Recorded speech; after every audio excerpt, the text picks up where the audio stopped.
Hi கண்மணிஸ், welcome back to my channel. இன்றைக்கி நம்ம உருளைக்கிழங்கு வச்சு சூப்பரான கிறிஸ்பியான ஒரு உருளைக்கிழங்கு சிப்ஸ் எப்படி நம்ம செய்யலாம் அப்படின்றத தான் பார்க்க போகிறோம்.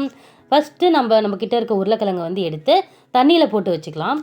அதுக்கப்புறமா நாம் இந்த உருளைக்கிழங்கு சீவுறதுக்காக இந்த மாதிரி ஒரு கட்டர் என்கிட்ட இருந்ததை நான் யூஸ் பண்ணிக்க போகிறேன்.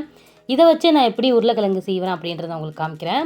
உருளைக்கிழங்கு மேல் தோல் இருக்குல்ல, அதை எடுத்துட்டு நம்ம பாதியாக ஸ்லைஸ் பண்ணிவிட்டு இந்த மாதிரி கை வச்சு ஜஸ்ட்டு நம்ம கிரேட் பண்ணோம் அப்படின்னா சூப்பராக நம்மளுக்கு உருளைக்கிழங்கு இந்த மாதிரி நம்ம சீவி எடுத்துடலாம்.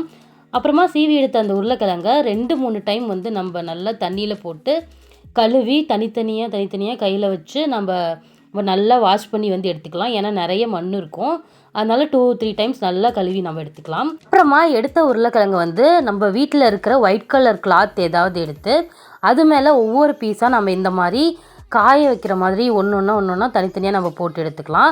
இது எதுக்காக அப்படின்னா உருளைக்கிழங்கு எக்ஸஸாக இருக்கிற வாட்டர் எல்லாமே நம்மளுக்கு ட்ரைன் ஆகி வரணும், அதனால தான். போட்டுட்டு அதுக்கு மேலே நம்ம இன்னொரு கிளாத்தை வச்சு நம்ம கை வச்சு ஜஸ்ட்டு நம்ம ப்ரெஸ் பண்ணி எடுத்துட்டோம் அப்படின்னா எல்லா தண்ணியுமே நம்மளுக்கு ட்ரைன் ஆகி இந்த மாதிரி சூப்பராக நம்மளுக்கு உருளைக்கிழங்கு உதிரியாக தனித்தனியாக ஒன்றோடு ஒன்று ஒட்டாமல் நம்மளுக்கு எல்லா தண்ணியும் ட்ரைன் ஆகி வந்துடும். நெக்ஸ்ட்டு பார்த்திங்கன்னா நம்ம ஆயில் நல்லா ஹீட் பண்ணி வச்சுட்டு நம்ம எடுத்து வச்சுருக்க உருளைக்கிழங்கு எல்லாம் இப்போ நம்ம பொரித்து எடுத்துக்க வேண்டியதான்.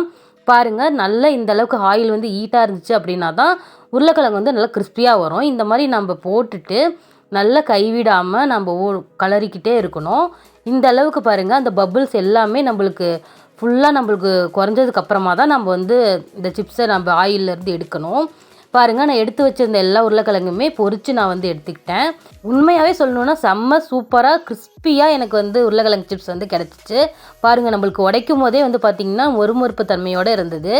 அப்புறமா நம்ம எடுத்து வச்சுருக்க சிப்ஸில் ஒரு 1/2 ஸ்பூன் தூளுப்பு, 1/2 ஸ்பூன் மிளகாய் தூள் சேர்த்து நம்ம இந்த மாதிரி கை வச்சு நல்லா மிக்ஸ் பண்ணி எடுத்துட்டோம் அப்படின்னா சூப்பரான கிறிஸ்பியான உருளைக்கிழங்கு சிப்ஸ் ரெடி ஆயிரும் கண்மணிஸ்.